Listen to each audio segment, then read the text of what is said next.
Welcome, everyone, to Bet What Happens live for this Monday night football matchup between the Las Vegas Raiders and the Detroit Lions. I'm Nick Giffen. Got Grant Neefer here alongside me, my Bet What Happens live co-host. Grant, how are you doing? And what do you make of this 9-7 Lions lead so far? I mean, it's wild that they're only up 9-7. Yeah. Lions have looked so much better. Like, they've been driving down the field easily, and as soon as they get to right around the 10-yard line, you pretty much know they're going to get like a 10-yard penalty or loss or something, some awful play, and just stab themselves in the foot. Does not make sense at all to me. It's going to be one our producer Grant, our producer Hutton. I'm sure he's all too familiar with these luck ranking videos that we produce. This feels like it's going to go in the bad beats if it wasn't the last game of the week, but certainly seems, I agree that the Lions should be up by much more than 2 points. Yeah, I had their over of 26.5, 27.5, depending on where you got it at. Total points. Like, they've been so dominant at home, like at scoring, and there's been such high scoring affairs. Like, I think 6 out of the last 7 have resulted in 50 points. And I think I'm going to start looking at the live total and potentially make a bet on that. Depending on what's at 42.5. So I honestly don't hate that. I'm going to wait till halftime. I'll just let it be, see where it settles at. See if they end up scoring here. But that's right off the bat something that I am currently considering. And also, the Raiders plus 7.5 is definitely an interesting one. Again, going to wait, and waiting could end up being bad, considering that they might end up scoring here. And if they don't, then the line's probably going to move to 6.5. But we'll kind of see where it ends up landing. Player props at the moment are interesting. Raiders are just not, first of all, not having many plays, but they're also not throwing the ball a ton. I mean, we got Jacobs with more rushing yards than Jimmy G by about 14, I think, at the moment. So it's such an interesting game. Like, the Lions are doing exactly what I thought they'd come and do. Pass the ball to Amon-Ra, but mostly just, we're going to rush the ball with Gibbs, and we're going to get it to him in the receiving game. And he hasn't broken off a big run, so his rushing yards total isn't that big. But he has had 10 rush attempts, like you were saying. They've been using Jahmyr Gibbs, all facets of the game, of course. 10 rush attempts, 4 targets as well, and he's caught all 4 of his targets. Yeah. Oh, gosh. I don't think that run counted there, so that was going to be another 10 rushing yards.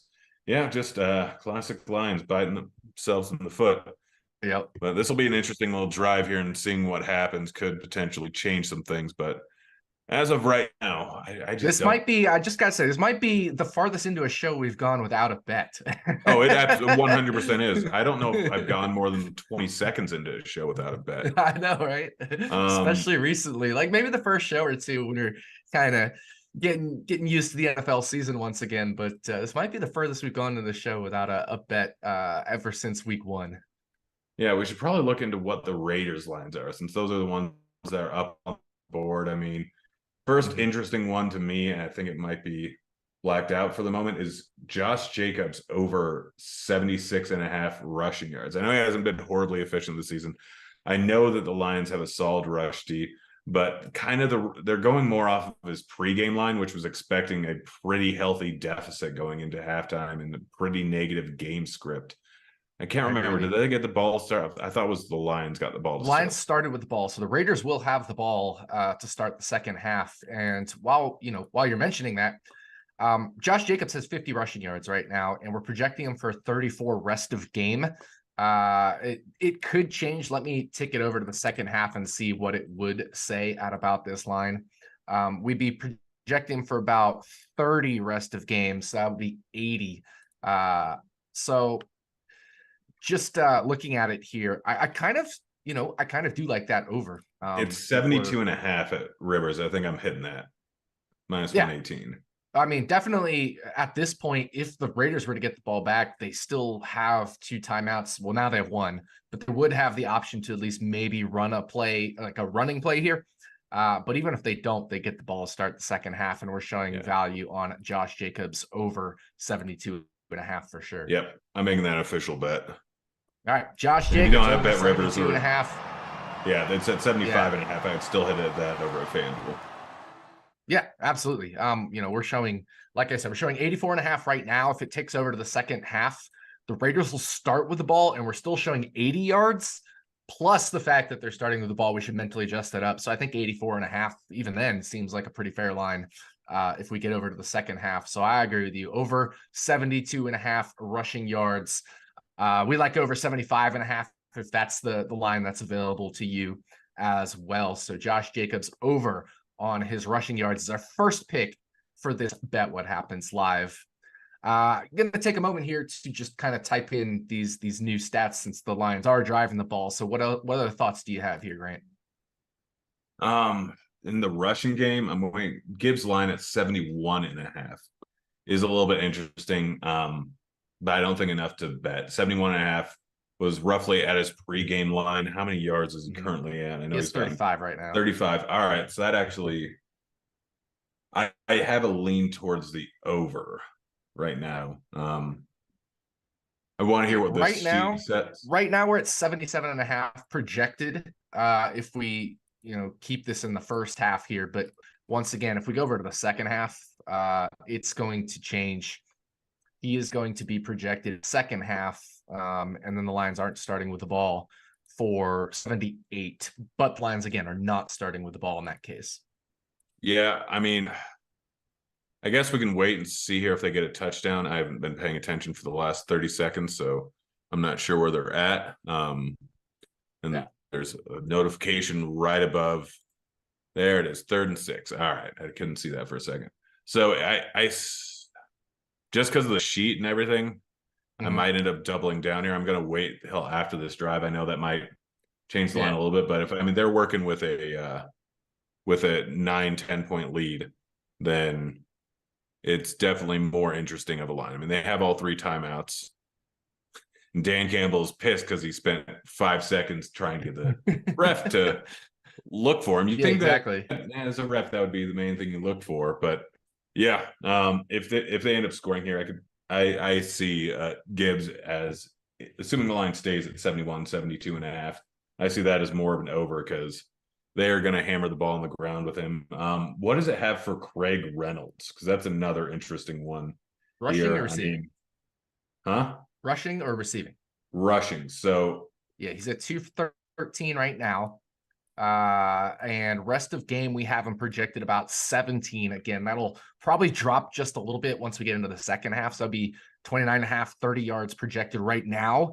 But going into the second half, that'll definitely drop just a touch.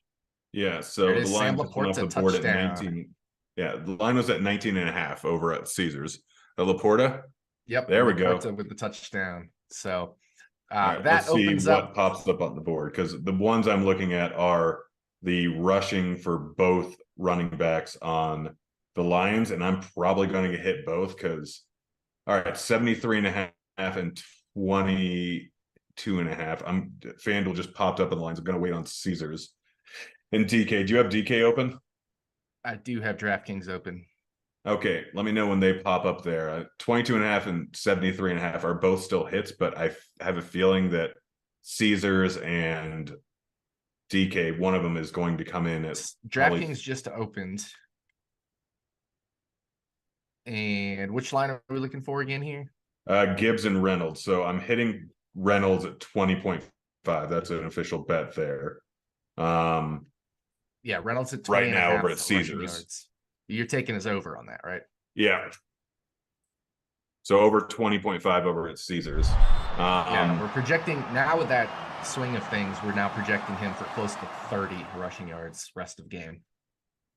Yeah, so he needs 7 more. Yeah. So that's just a silly line there. Just silly. So that is Reynolds over 20 and a half rushing yards as our second bet here on Bet What Happens Live. Craig Reynolds over 20 and a half rushing yards. Now I've ticked it over to the second half and we're still showing 30 and a half, something like that for the average because of that scoring change there. Makes the Lions much more likely to run the ball even more in the second half. So Yeah. And definitely real with you quickly, there, what Grant. does DK have for Gibbs? For Gibbs, DraftKings has 75.5 rushing yards. We All right. have 78 projected median. Yeah, I'm hitting Gibbs over 73.5 at FanDuel.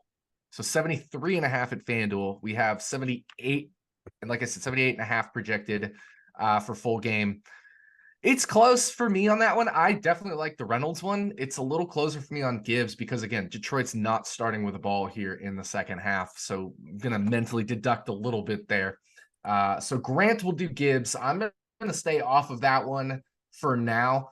But I like the Craig Reynolds over 20.5 rushing yards. So we have 3 total bets. We have Reynolds over 20.5 rushing yards. Grant has Jahmyr Gibbs over, was it 72.5, you said? 72.5. Yep. 72.5. And already blanking on our first bet from earlier. Josh Jacobs over 75.5 rushing yards. That's what it was. Josh Jacobs over on his rushing yards. Yeah. So we are officially at halftime.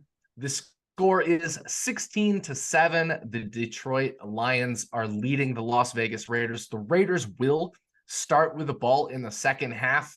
One thing I do want to point out, we are now officially in a multi-possession game since Detroit is up by 9. And what that means, when we look at pace splits, and I look at Detroit leading, when we look at all other games where a team is leading by at least a score, more than a touchdown, Detroit and Las Vegas combine for actually about 3 seconds slower per play than league average when in this type of a situation. Now, Detroit, they're right around league average, but Las Vegas themselves, they play about 3 seconds slower than league average per play when trailing. So just something to keep in mind, that Las Vegas isn't necessarily speeding up as much as other teams do when they're down by more than a score. Well, it's because Josh McDaniels is the coach. Yeah, exactly. And he doesn't understand what a play clock is.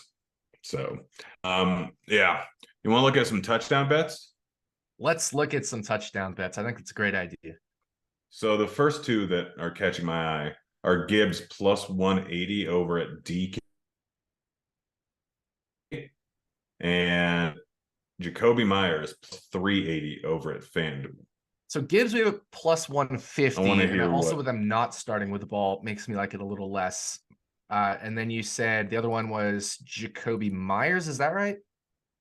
Plus 380. I actually am pregame. I still really like him. The guy is just like not far behind Adams in terms of red zone targets and is actually higher amount of targets within 10 yards than Adams is. The guy is up near the top right with Stephon Diggs. I think he's sitting at 4th or 5th in red zone targets this season. 5 touchdowns in the red zone.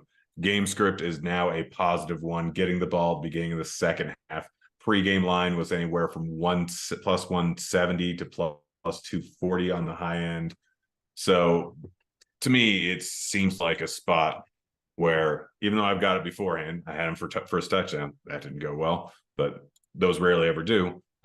It seems like a line that's just a bit off to me. I think I'm going to hit it, but I want to hear what the model has to say. Yeah, no, model is actually showing a value on that one. So I think I'm going to roll with you on Jacoby Myers. Would you say the best value you'd found plus out there? 380 Plus over 380. at DK or at FanDuel rather. Yeah, half unit bet on that. Yep, I'm right there with you. I'm going to go with Jacoby Myers half unit at plus 380 for an anytime touchdown. There's a plus 340 at DraftKings. So if you are able to shop around, get that plus 380 at FanDuel. That seems to be probably the best line out there. I'm going to check real quick that 365. I always like to check it's those. plus for 375. So 375 there. Yeah. So definitely 380 would be the best value on him, on Jacoby Myers there. Yeah. What does the model say about it? Looks like Josh Jacobs is not on the board at some places, or it's just not showing up there for me. Josh Reynolds plus 750. Yeah, Josh Jacobs at FanDuel is going to go under the 2+ touchdowns because he already has 1, right? So he's plus 260 at FanDuel to have 2+ touchdowns versus plus 187 at Bet365. So plus 280 for Josh Jacobs, I do think is pretty interesting there. What does the model say about that one? It does unfortunately have him at, let's see. Yeah, that's pretty much like right in line with the projection there at plus 280. So I'm not really showing a ton of value there. Yeah. Did we end up paying the Gibbs one? We did. Wait, the Gibbs rushing yard? Touchdown. Yeah, no, we didn't end up hitting it. It's plus 170. No, we didn't. I would have hit it. It moved from plus 180 to plus 170, and that's just enough to get me off. If you have, I don't know if I want to use this as an official bet. It's at plus 210 over at Fanatics. Does Fanatics count? I can't remember how many states is Fanatics. Hey, if you have it, it counts for you. So we have Jahmyr Gibbs plus 150. So we are showing value at plus 210, plus 180. I had it backward in my head for some reason. So we are showing value on Jahmyr Gibbs anytime touchdown. So if you like that one, if you have Fanatics, I would definitely go for it. But the Josh Jacobs one at plus 280, we're showing pretty much right in line with expectations. Yeah, and I think Fanatics should have the same line as.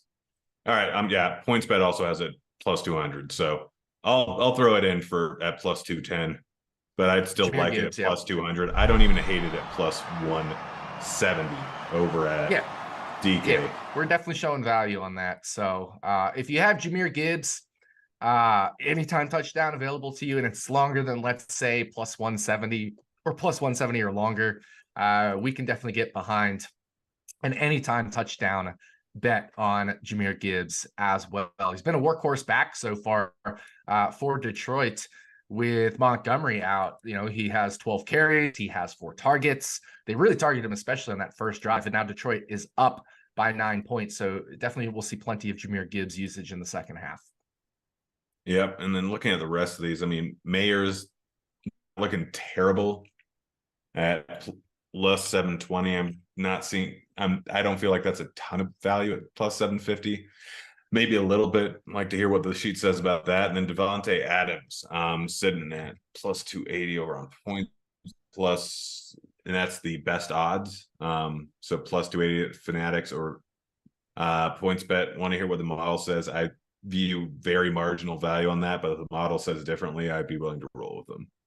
Yeah, so no, definitely not value on Mayer here, but on Devontae Adams, it looks like we got about plus 350 as fair value for second, or anytime touchdown. So we're not quite there on Devontae Adams as well. No go on that one. All right, let's go check out some receiving yard props. So I'm just gonna go look over at FanDuel because they show me. Jacobs interesting at 23.5. That one definitely pops it. Oh gosh. Jahmyr Gibbs, 42.5. He's currently at 34. That does not seem right. 42.5, and he is currently at 34 receiving yards. We have a median rest of game projected for 12.5. So 34 plus 2.5 is 46.5. Yeah, I'm hitting that. Over at FanDuel, and FanDuel is much further off than the rest of them. Every other side is sitting at 45 or 46.5. So 42.5 over at FanDuel is offering some decently solid. Yeah, we're showing 60% to the over on 42.5. Yeah.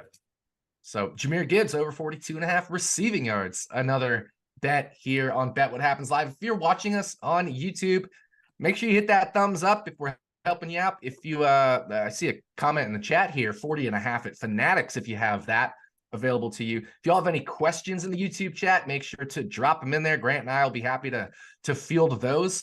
Real quick, I always like to look, Grant, at the interception props just because it's a real easy one to have access to, and it's always a nice game state dependent. So Goff is plus 370 right now. We're not showing value there. Jimmy Garoppolo is, per FanDuel, favored to throw an interception. We actually have him plus 154 to not, or plus 154 to throw an interception, which means minus 154 to not throw an interception. We're actually showing value on his under on interceptions to throw another one. I don't know how you feel about that, but I'm always game for a good interception prop, whether it's an over or an under. So you like the under at Yeah, we're showing value on the under. I don't love it because it is Jimmy Garoppolo and he's prone to these mistakes, but value is value. yeah, I mean, I just have such a problem. He has not been No, fantastic this season, to say the least. I mean, I think between him and like he's had an interception every single game so far this season. Granted, you're getting a 50-50 chance in the second half. That does make me a little bit more apt to take the under.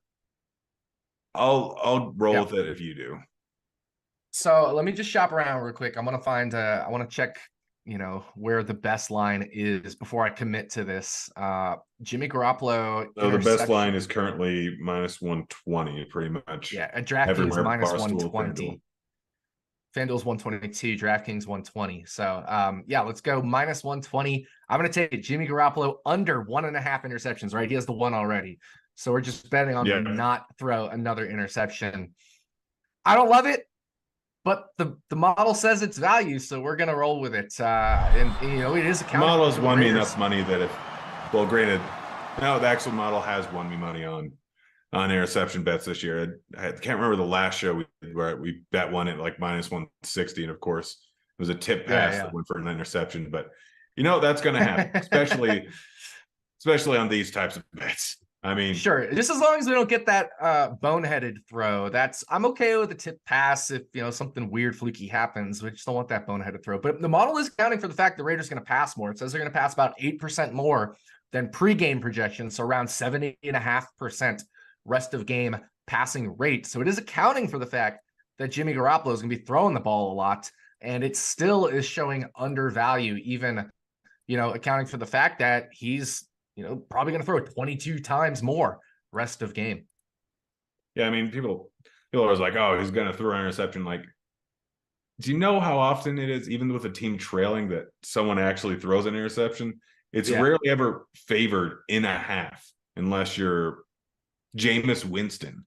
Like Jameis Winston, the year he led the NFL in interceptions with 30, and like that's the most I've seen. Like Brett Favre. I feel like we could get there maybe with Sam Howell in a half or something like that this year. There's a couple quarterbacks out there that in a certain half, depending on the game script, feel like maybe there's a chance they would be favored to throw one, especially with as much as the Commanders throw. That passing rate over expectations through the roof with the Commanders, but Raiders, not the craziest, heaviest passing team in the world, even though we are projecting them for 70% pass rate rest of game. It's just not enough to get there on Jimmy Garoppolo being heavily favored to throw an interception. Yeah, so something you also have to take into account is that Detroit, third highest time of possession in the entire league. When they have a lead, they're going to be running the ball more. It will increase their time of possession in the second half. Raiders trying to throw the ball more is probably going to decrease their time of possession. Trying to grind out the clock with the Lions, the fact that they have a bigger propensity to go for it on fourth down and be a little bit more analytics driven leads to it even more. So it's just kind of a spot where it doesn't really, like, this isn't a normal situation with just the Raiders passing at a 70% clip. Well, here's another thing. So the Detroit Lions are below league average in forcing what we call bad balls. So defending passes, interceptions, that kind of thing. They've actually been below average in that rate, which the NFL average rate is around 12%, give or take a little bit. They're right around 10%. So about a percentage point or two below league average. So it's not like they're forcing interceptions. Even that one that Garoppolo had tonight, he just kind of blindly threw it up there and just made it easy on Detroit, but it wasn't like it was a great defensive play or anything. So as long as Garoppolo avoids those types of plays, I agree he should be pretty heavily favored to not throw an interception. Yep. So we are in the second half now, Grant. Any last looks before we head back to sweating our bets? No, I was worried about not getting bets in, as I somehow am every single week on the show. And surprise, surprise, like 6 or 7. Exactly. Happens every week.